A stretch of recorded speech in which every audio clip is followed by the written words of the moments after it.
This conference will now be recorded. This conference will now be recorded.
This is actually the Wireshark tool.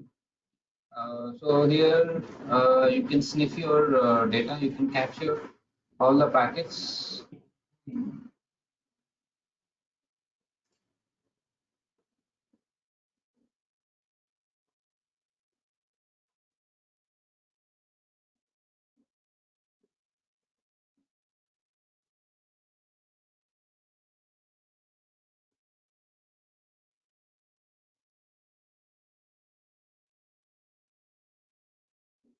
So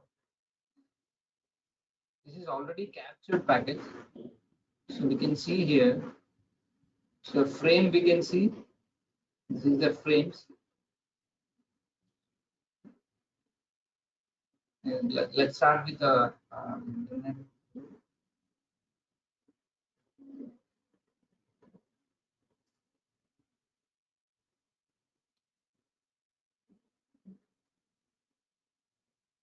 See, this is a packet, complete packet, which is having. So we discussed the IP header, right? So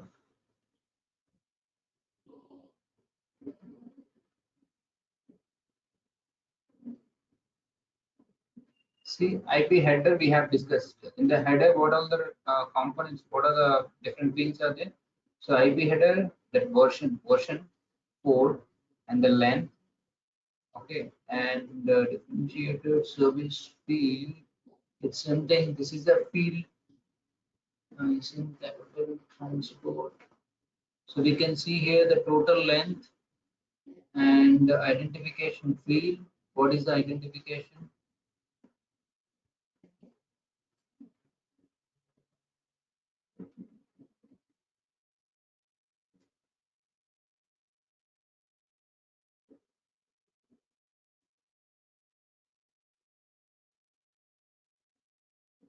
No, it doesn't. See.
So you can see here the Ethernet. This is the frame. We were talking about the system host communication, right?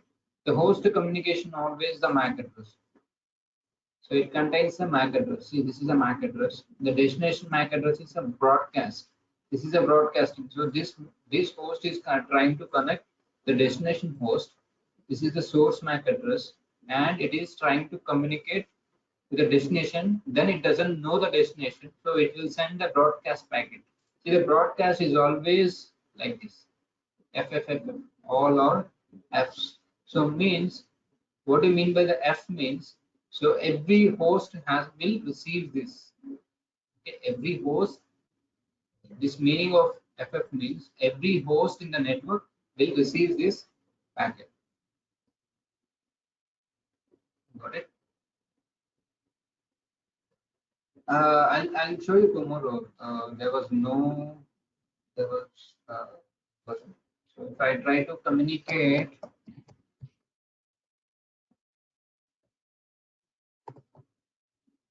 has to be reachable. So some issues there. I'll fix it tomorrow. Okay, I'll tell you tomorrow. So this is a real-time packet capture. So how we can capture the.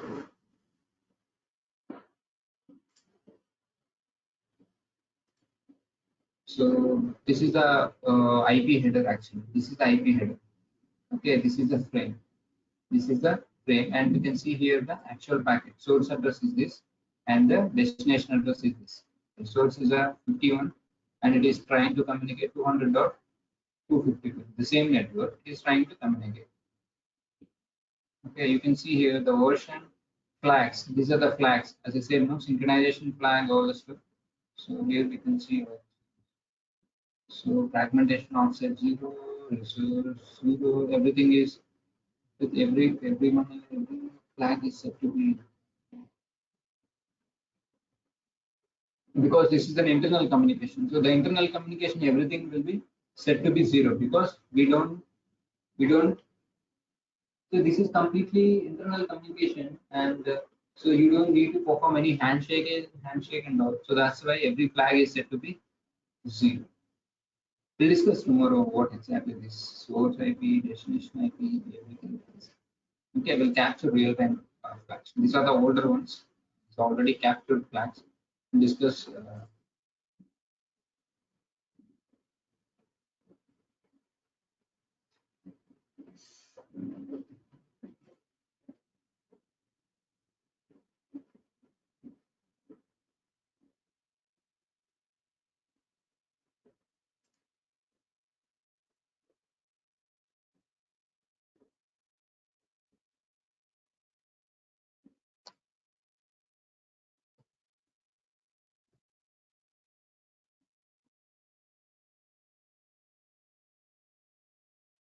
Any questions on networking side, networking components or anything?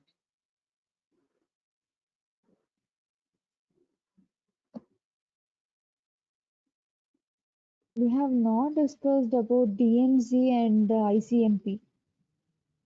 ICMP is just test connectivity. Let's say if I'm trying to communicate any of the device, there will be ICMP, the echo request. There will be let's say I'm trying to communicate Google server, right?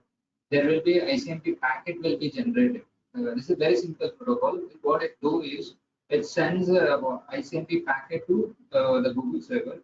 The ICMP will reply. There was a echo and reply back. So that's a simple concept. So it's a in order to test the connectivity between any of the devices, we go for the ICMP. So it first, what it will do, the ICMP packet will generate, and after generating the ICMP packet, it hits the default gateway. Let's say the router is, let's say I'm trying to communicate from my network, my system. So ICMP packet will generate and it will go to the, it will go to my router, and again uh, there was a reply from that. Again there the router will generate another ICMP packet, and it will go to another what is the next hop. So and then this is how we have to get a every time reply. So any of the device is not reachable. Any of the device is not reachable, so then there is no reply from the that specific server. So remember, just as the test, if somebody asks, so test the connectivity between the two devices. The process is simple. It generates request, and the request will be reaching to the router or any of the default gateway. Then the default gateway checks the next who is the next hop. Then it again sends another ICMP that to the next hop. So the next hop will reply with another ICMP. So that's how it works. Even the trace route also the same concept. So every time, let's say the trace route is actually the TTL concept it works. Let's say how does a TC trace route and ICMP both are to test the connectivity, and to trace the ICMP is simple. Connecting, perform the test connectivity. Trace route is something like trace the route. Let's say I'm trying to communicate Google. Okay, from here. So I'll be going to multiple routers. I'll be going to the multiple devices. There will be a number of passes there. Let's say this device is down. This router is down. So what happens?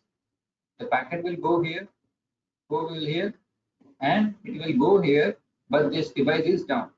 What happened when you trace route? So it will go to, this is something 1. It will go to the 1, it will go to the 2, and it will go to the 3.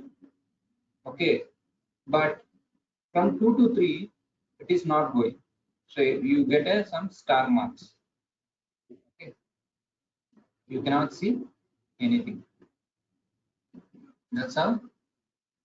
So what happened? So this guy who is performing the trace route can understand there is some problem with these 3 router. So they will start investigating like this. First is ICMP. ICMP is I'm trying to raise a Google, but there is no reply. So then what you do? You go for a trace route where exactly the problem. The trace route will tell where exactly which router is giving a problem. How does it works?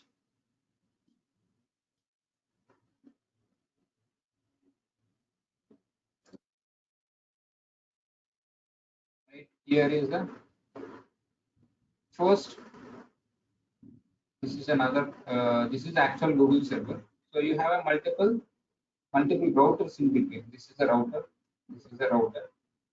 So when you trace route Google server, what happens? There will be a TTL, time to leave. Okay, first it generates a TTL value with a 1. So router will go here.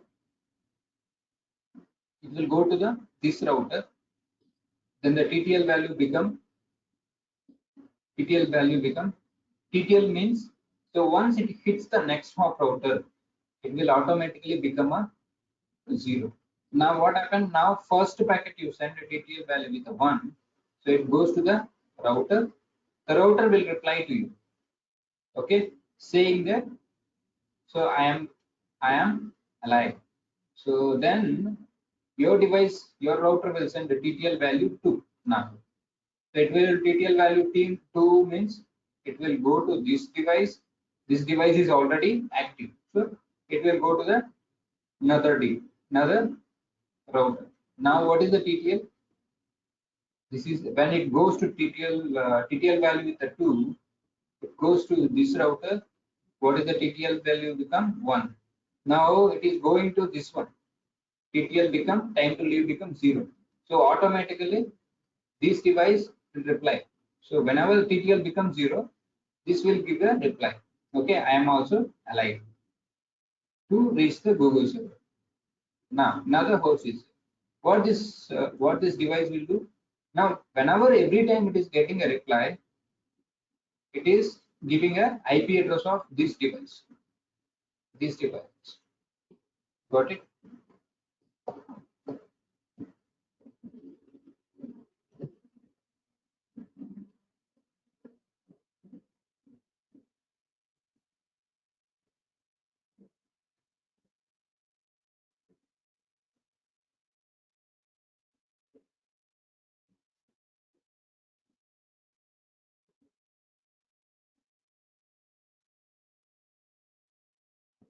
So what happened first? TTL value is 1. What happened? It goes to TTL value 1 means it goes to here. And the R1, what the R1 will do? I am okay. Before that, Active. sorry.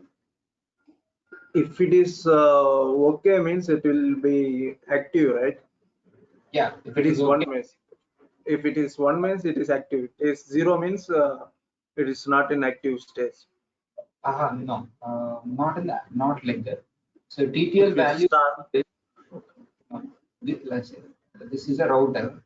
You're trying to connect a Google server. Okay, so you initiate a trace route, okay, to Google server. Okay, first TTL value will be always 1. Okay, means it hits the next router. Let's say if I want to reach the Google server, I have to go R1, R2, R3, and then finally I'll be reaching to the Google server. Okay, this is how I have to go to the Google server. Okay, what happens? First router, the router will initiate a packet, will send a packet to router 1, R1, this one. The R with the TTL value 1, with the TTL value 1. Then this is already in an active state and it's working state, so that it will reply. Okay, when it is going to R1 means TTL value automatically become a 0, because this value is 1 and it is going to here means it is 0. Let's say TTL value 2, then it is going to this one and this one also it goes. If TTL value is 3, means it can pass us 3 different routers. Okay, that is the TTL value, time to leave. So first TTL value will be 1. So whenever the TTL value will be 1 and it will be going to the R1, it will be become a 0. Then R1 will be replied to router, and what it replies. So I am active and gives an IP address of something 100.10.0.0.1. Okay. Now, what is the TTL value? Second time when you sending router, what did TTL value sends? 2. It goes to the router 2. It goes to the router 1. The router 1, if it is going to the router 1 means TTL value become 1. And now from router 2 to router 1, sorry, router 1 to router 2, TTL value becomes 0. Means packet is died. Here the packet is died. Okay, here the packet is died. And the router 2 will be replied to the device, gives the IP address of something like 10.0. something 50.0.0.2. Now it is having the IP address of 100, 50, both it is having. So to reach the Google server, this is how it gets the routing address. So now what it will do, it is having a 100 dot router, 50 dot also. It sends a TTL value 3 now. Means the packet can pass us 3 different routers, then will die. This is something like the packet validity. So how much time, how much routers can pass? Now it will go to the, what is the TTL value here? First it will go to here. Then what is the TTL value here?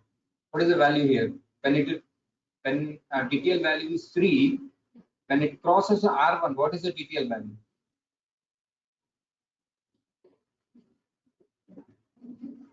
2, right? TTL value is 3 means here, when it first passes from R1 means what it becomes, the TTL value becomes 2. Now, when it reaching to here, TTL value become 1 and it goes to the R4, means TTL value become 0. 0 and then it will reply with the IP address. We'll show you a very simple example here. What I'm doing here, trace route. Okay, what is the line? Something like this is the Google line. Okay, what happened? See here, what is the TTL? This is the TTL value.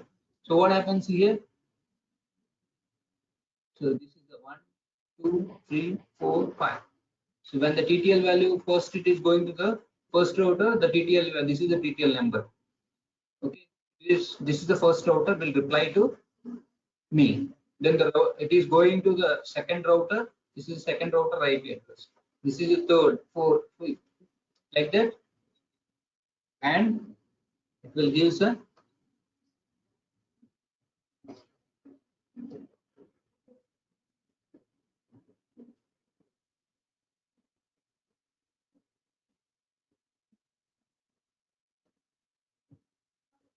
now.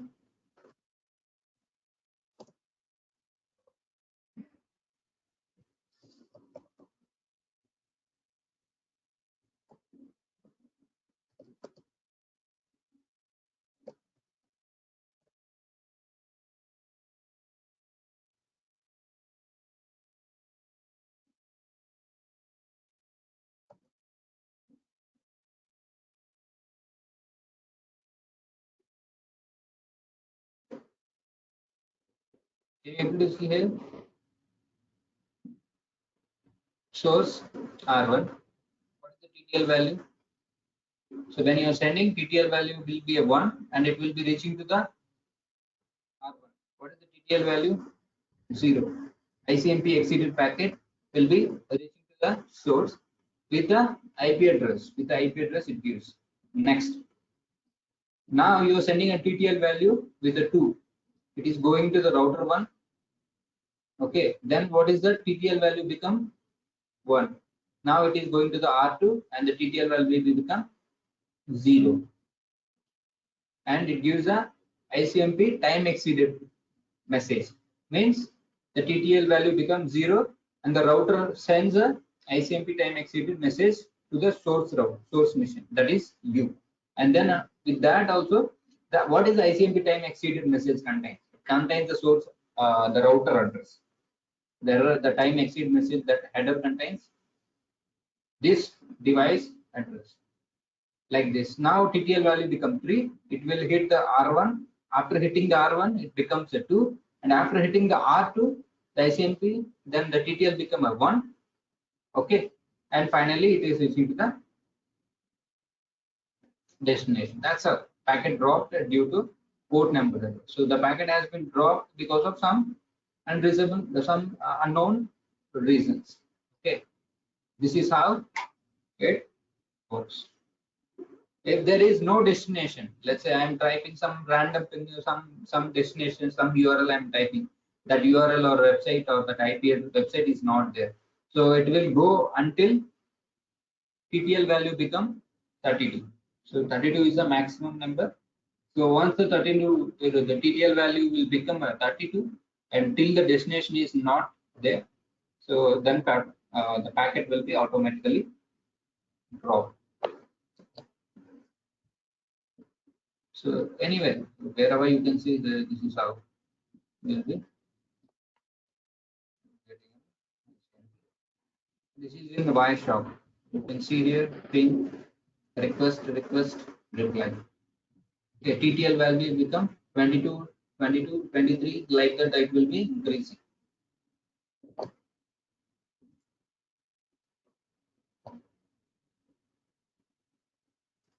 The same concept. So SMP TTL value will be TTL1, TTL2, TTL3, and TTL4. Any questions here?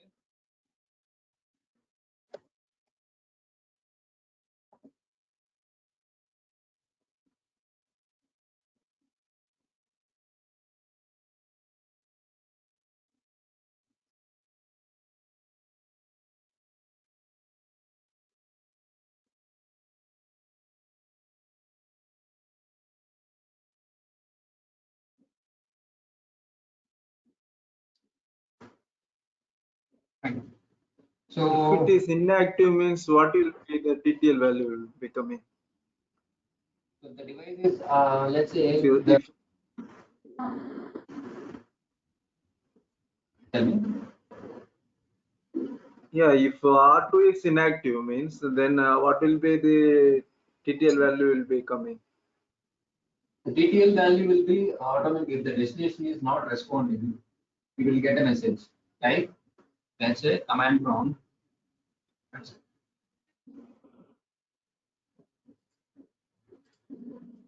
Now I got a trace completed, means I will be able to reach the Google server, right? If I am type something like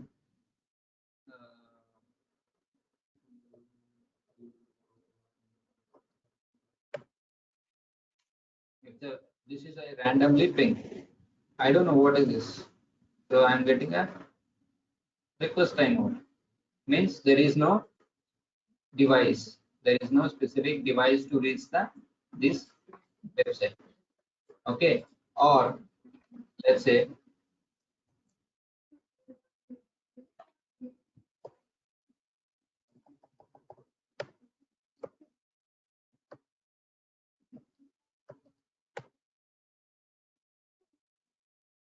what happens is it gives a star mark. Since I don't have any with this IP address, there is no anything. So that's why I'm getting a timeout. Some cases, what happens, you'll be getting a if there is a, in example this device is inactive, so you will be getting a star marks here or request unreachable, request timed out.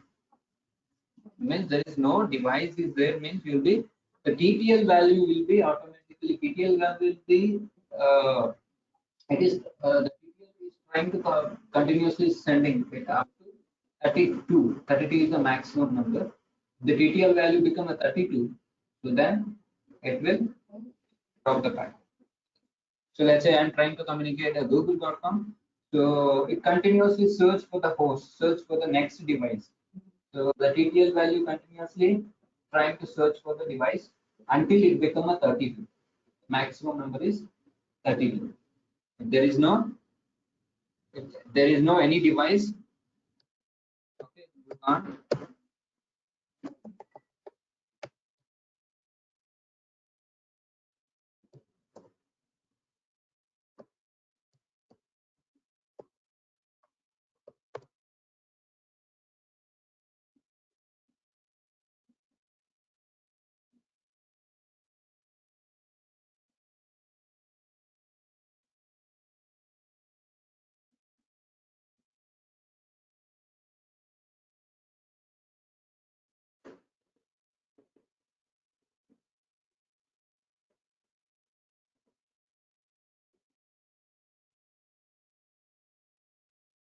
See, this is a successful route. Okay. So with the 15 TTL value, it is reaching to the Yahoo website. This is the Yahoo server. So it is going to the Bangalore, Chennai, Singapore, and finally reaching to. So with the TTL value become 15. Let's say so after reaching the 13, so this one is failed. It is trying to search for another routes. It is going to a 14, 15, 16, 20 till 32. It will go and then it will stop there. The router will die there. Sorry, packet will die there. Okay. Until 32. Doubt? Any doubt?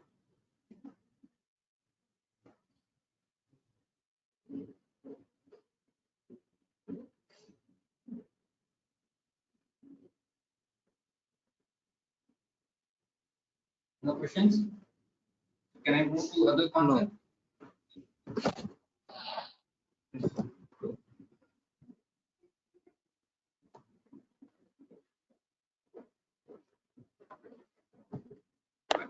So we're going to the actual first security. This was security concepts. We'll be going to the CIA.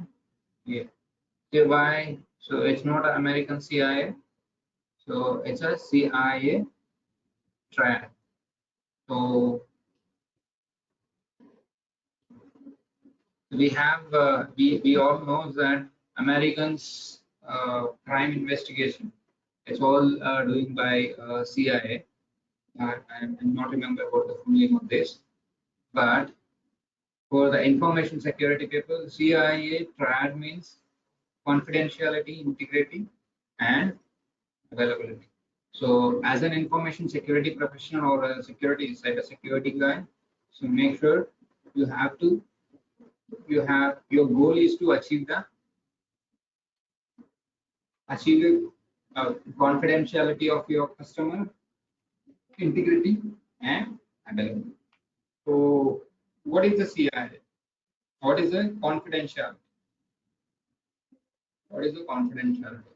So I'm here.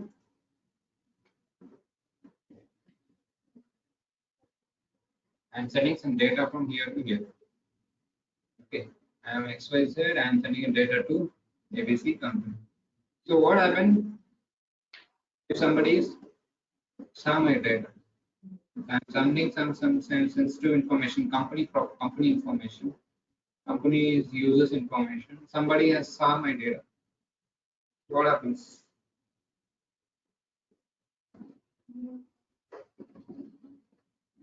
So yes, sir, your data will be visible to your company's.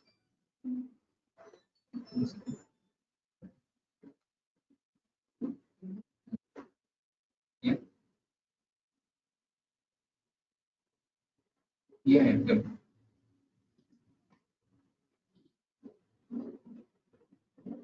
Yeah, I remember. Okay, yeah. Can you do it? Can you reschedule it? Yeah, yeah.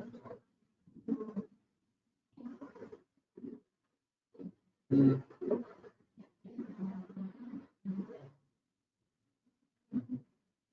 Fine. So yeah, you can do it another day. Is it possible? You can do it another day.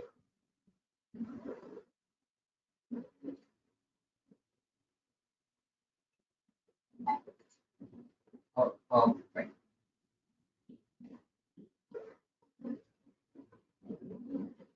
Okay. Yeah, thank you.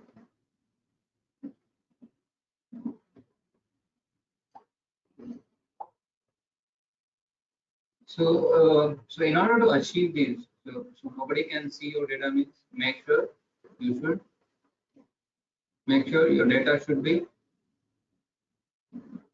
encrypted. So your data has to be encrypted.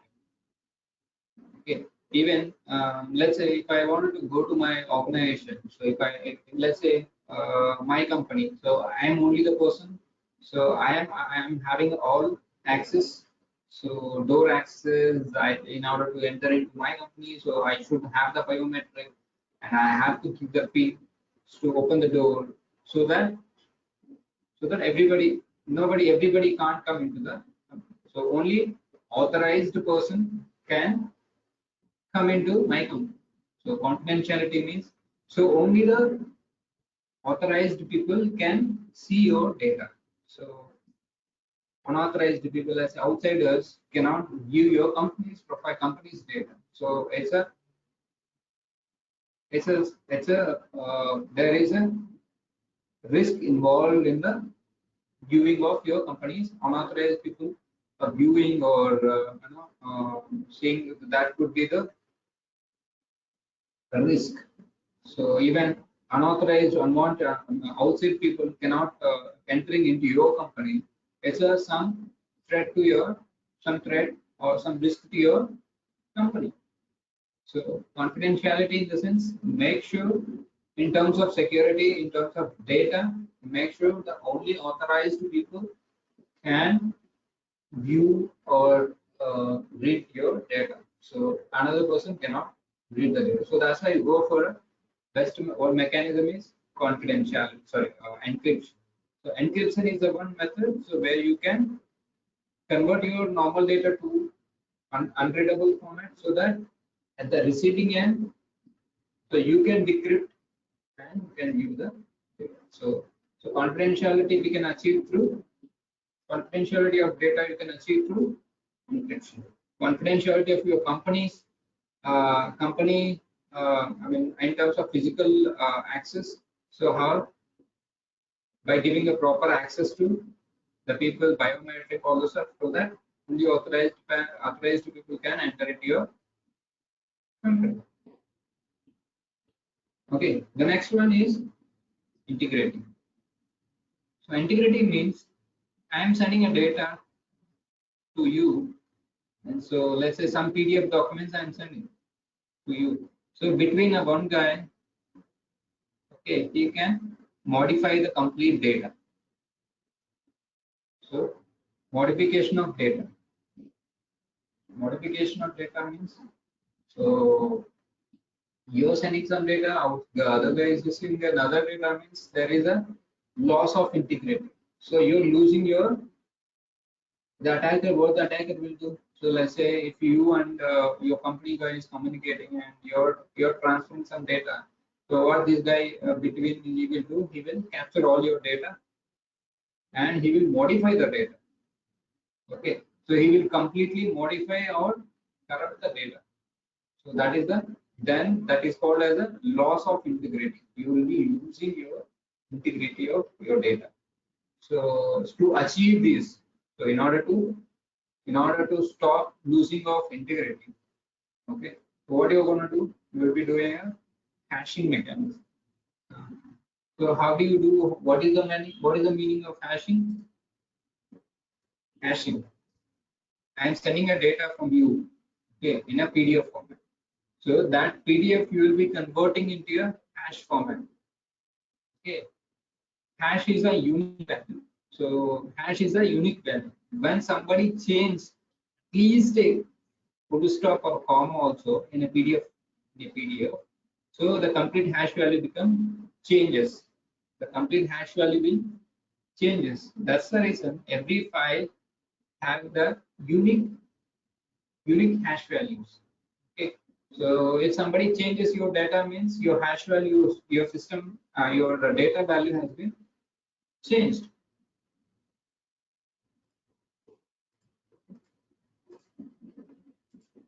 Okay.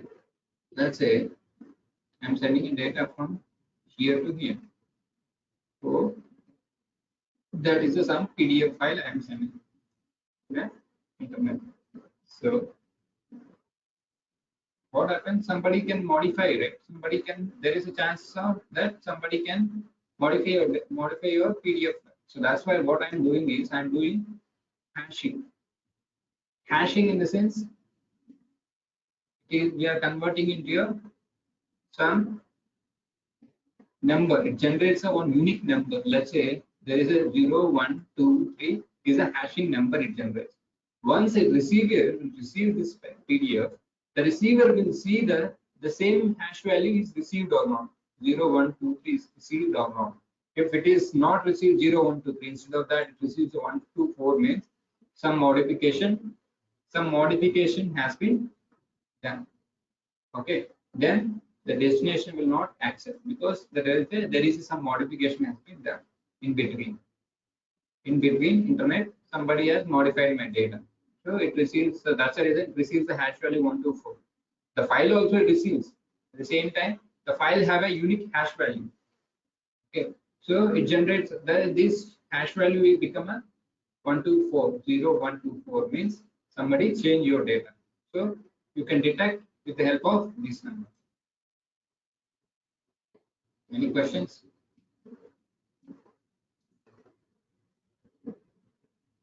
So we are using a different hashing algorithms in DeFi. Okay, so there will be a different hashing mechanisms will be in DeFi SHA-256. So all these are hashing algorithms. There's traders, those are the encryption algorithms. We'll discuss that as well. Okay, any questions on confidentiality, integrity? So confidentiality means make sure your data has been accessed by only authorized people, not by not a person who is not authorized to. Let's say the company's data only accessed by me. My company data it is only accessed by me. So instead of that, if somebody access means there is a loss of confidentiality. Even your Gmail account. So you are authorized to view. Instead of that, if somebody is accessing, that's a loss of confidentiality. Your email is somebody viewing the things. It's your privacy. There is a your privacy, your this is losing of that's a losing of confidentiality. So how we can achieve the confidentiality in terms of data? How? What we have to do to achieve the confidentiality data?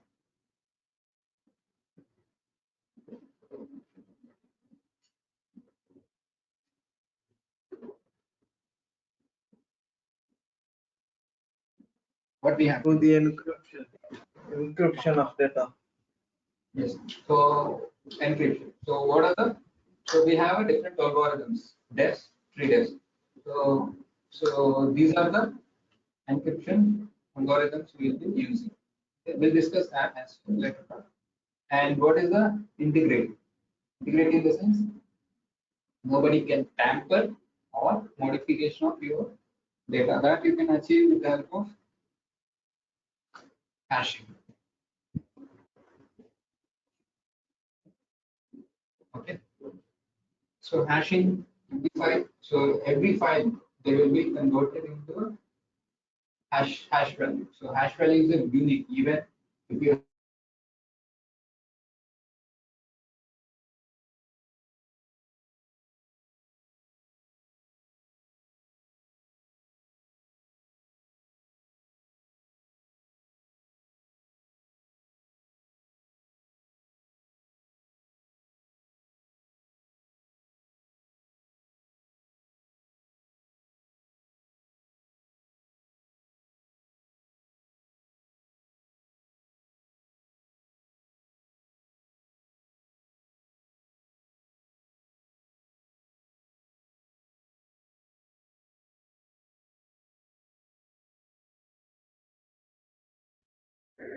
availability. So availability in the sense make sure your systems in the make sure your computers and let's say if my organization is providing us some services. Let's say my organization is providing some let's say Amazon. Amazon is the one. So what it is doing, Amazon it service it is Amazon this one. What is it? It provide one of the businesses delivering all groceries, all the stuff, right? So when whenever any of the customers so across the globe is trying to reach the Amazon website, so, and they can able to purchase anything in the globe. So let's say my timing is in India, so my timing will be morning means US guy timings will be opposite. So whenever I am trying to reach even midnight also I can try to reach, I can able to reach and I can able to reach the book Amazon, I can able to book the book anything and I can deliver. Means 24 by 7 Amazon is providing a service. Service. And it is always 24 by 7, it is available to the customer.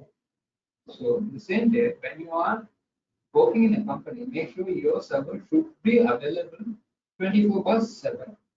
Okay. Let's say it is where Amazon server, main server goes down. So what happened? So the people cannot access the Amazon website. When one server is down, so Amazon main server, okay, primary server is down. What happened? The users will be facing an issue. Users will not able to access Amazon website. Yes? No? What's your answer?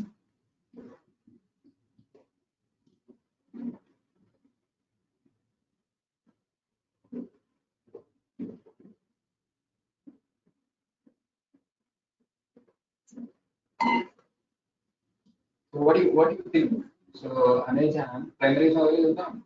You will be able to access or not? What is your answer? Question. Yes or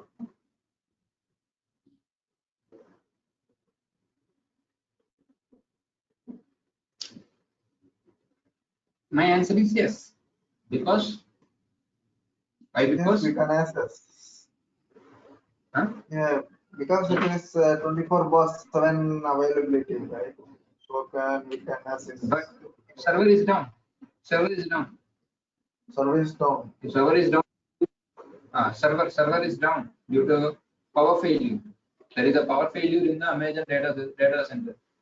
The power went down, or some UPS servers UPS are not working. So, or there was some other issues. The server went down. What happens? So those cases, you have Amazon maintains a number of backup things. So they have a backup services. So whenever the primary server goes down, so automatically routing to the service will be routing to another backup service. Let's say case you went for one bank in HDFC, you went to one branch. The one branch guy said that my bank having some issue. My bank server having an issue. So what they will say, my bank server is having some issue. You can go to some other branch nearby this branch. They will suggest another nearby branch. So there the service is not stopped. So you will be going to the other bank and you will be whatever you want. Your service will be continuous. The same way here, the service also your primary service is down. The server is down. Automatically, what happens? There was a firewall. There were the load balancers. What the load balancers will do? They will They will divert the traffic to the backup service. So whenever you're trying to access, so Google, Amazon.com, the primary server is not there, it is down. So automatically the load balancers and other security controllers will divert your traffic to backup service. So the backup servers will also do the same functionality. Okay. It also performs the same function of primary. So it is a backup redundancy. Let's say in your home the power is gone. You have a UPS backup. So automatically your power in your home the power is electricity is gone, power is gone. So automatically your complete your fans and everything will be running with a backup, right? So you're not losing your the power in your home. Everything fans lights everything is up, but with a backup. That is the UPS. The same way here, Amazon, everything, whatever it is, whichever company, they should maintain the backups. They should maintain the redundancy service. Okay. Any questions on this availability? So availability means make sure you have to provide, you have to available for all the time. Your servers should be available 24/7. For that, you should maintain the backups, the redundancy of the service. For this.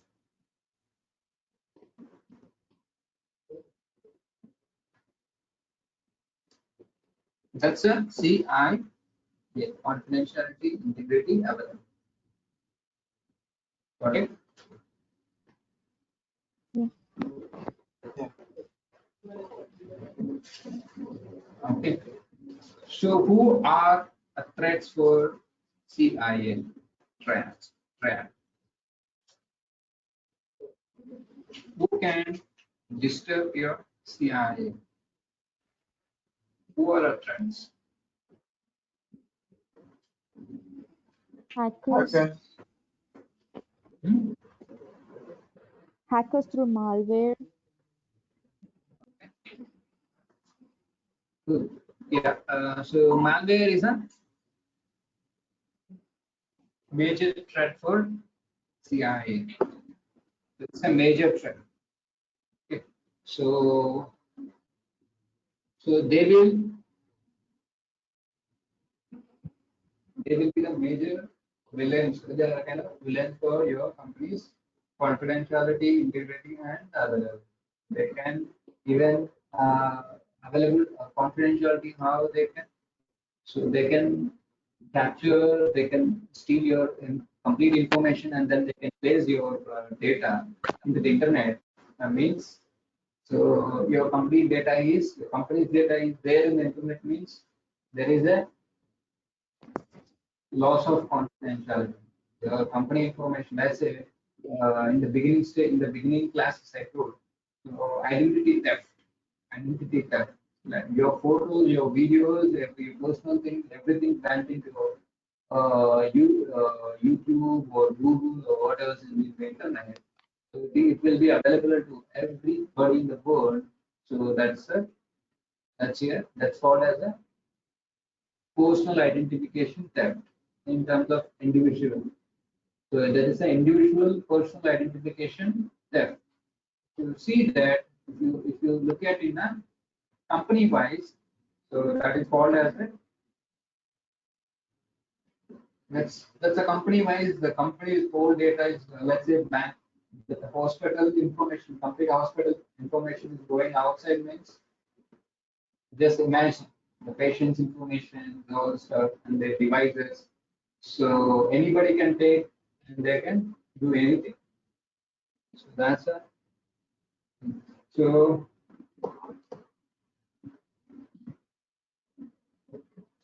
malware are the major threats. So what is a malware? It's a simple script. This simple script go and damage another your operating system files. So your C drive, there was a lot of files are there, which is all. This is also a script. This is also a script, and this script go here and damage. I means it will. So something here it is go XYZ. So with the XYZ, the operating system files are there. So this is a script example, and this script will go and changes this script, modify this script. So what happens with the XYZ only? It can do some functionality. The system will do the functionality. If you are modifying that, so automatically what happens? It becomes a changes, and the system completely, the behavior will be changes. Behavior will be changes. It's a simple script. Malware is a simple script. It is designed in terms of the definition, means it's a script. It is designed to do some harmfulness, some harmful activity on the system. So the usual behavior, changing the usual behavior. The system is doing some activity. System is performing so many operations, but the script will stop that normal activity. Will stop the normal activity, and then completely the damage, means completely change the files in the systems, and then corrupting the operating system files, then damage the system, or simply staying in the system, and stealing the information. It doesn't do any harm. It doesn't do any harmful to the computer, but it steals the information. So it is stealing the information. Some cases after stealing the information, it will destroy the system as well. So after what are the sensitive information which is there in the system, everything it gathers, and then what it will do, it will damage the system. So one case is the ransomware. Is the case what the ransomware will do? The ransomware will simply encrypt all sensitive information. First, it checks the information, the important information in the, let's say my system having a lot of customer information. Let's say I'm working in a Airtel office. Okay, Airtel. So Airtel having so many people, the customer information, the prepaid customers, postpaid customers, and their completed monthly, how much their data accessing, and how much they pay, the due amount, everything is there. Let's say if this guy, this malware guy was entering to that server, Okay, that's called a ICRM server, which had all the customers' data. So he entered and he completely disturbed, means he completely corrupted. Corrupted means there is a loss of data. So ransomware, by what they will do is, so this kind of, they will attack this kind of retail guys. So they will encrypt all this customers data information, customers data. They will encrypt. They will encrypt means, so if you encrypt means, make sure you should be able to decrypt. So the attackers will encrypt. They will encrypt means only they can able to decrypt. They have all the keys. They have all the keys to decrypt. We cannot decrypt. So ransomware, what it will do? It will completely encrypt all the sensitive information, all the information, and then it asks the it asks the money. It asks the money. If you are not be able to give the money within a certain time, they will put a limit also. They will put the target date also. Let's say it is running with a countdown, 48 hours or something. You have to pay the amount what they are asking. So you have to pay the money. So that also they displays the complete address. So it shows that your system is encrypted. So you have to pay the amount within this days. So how once the ransomware attack, what would be the, how does the,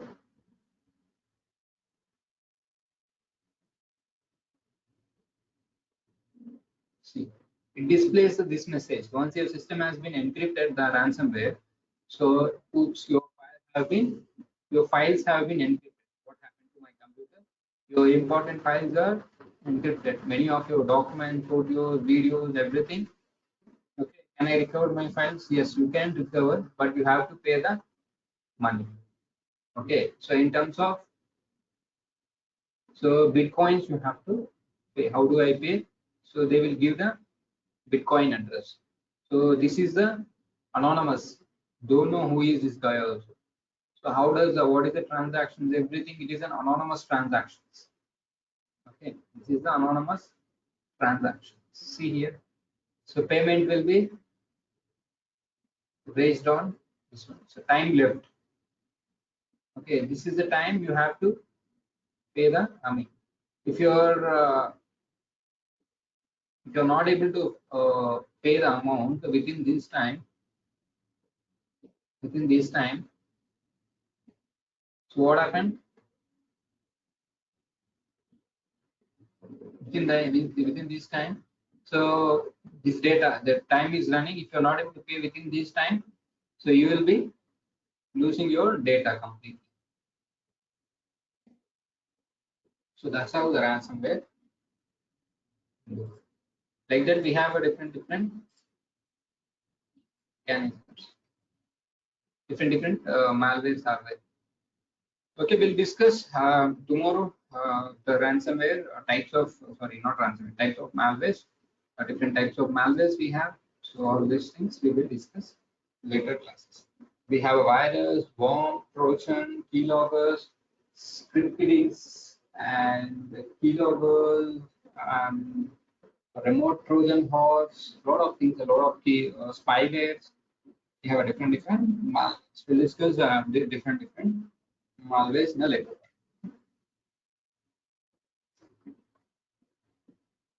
Any questions?